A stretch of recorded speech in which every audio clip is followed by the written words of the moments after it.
हमारे घर में उपस्थित थे, एकदम बिल्कुल स्वस्थ, हंस खेल रहे थे हमारे साथ बैठ के। मेरे पापा की तबीयत खराब थी, तब उनसे मिलने आए थे और जाते जाते पापा उनसे बोले कि भ्राता, आपको देख के मैं बिल्कुल ठीक हो जाता हूँ और बिल्कुल स्वस्थ महसूस करता हूँ। अब वो हमारे बीच में नहीं है और ये कुछ पंक्तियां हैं मेरी बहन तनिका ने लिखी है उनकी तरफ से।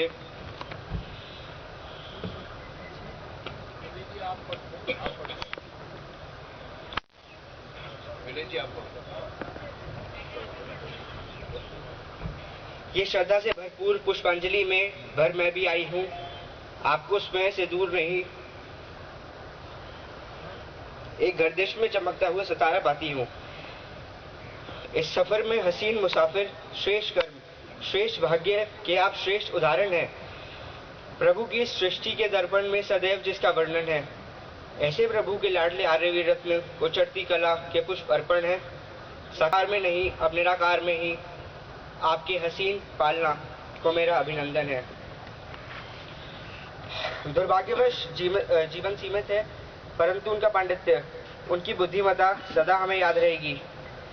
उनकी फिजिकल एब्सेंस को अब हम पूरा नहीं कर सकते हैं। अब कोई फोन उठा के सीधा हेलो की जगह ओम नहीं बोलेगा। अब कोई मेरे सिर पे हाथ रख के मुझसे गले लगा के मेरे को स्मार्टी बॉय नहीं बुलाएगा। पर उनकी यादें हमारे साथ हैं, उनके अनमोल शब्द, उनकी विचारधारा हम सदा जीवित रखेंगे।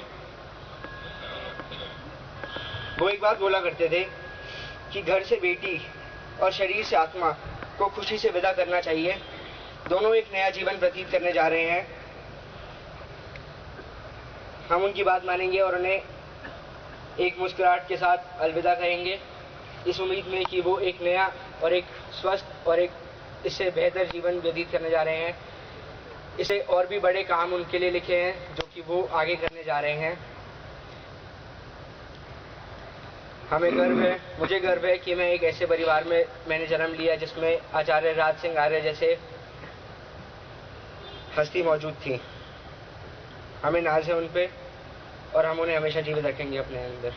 आर्य समाज अमर रहे, आचार्य राज सिंह आर्य अमर रहे। बच्चों की भावना को आपने इन शब्दों में पढ़ा।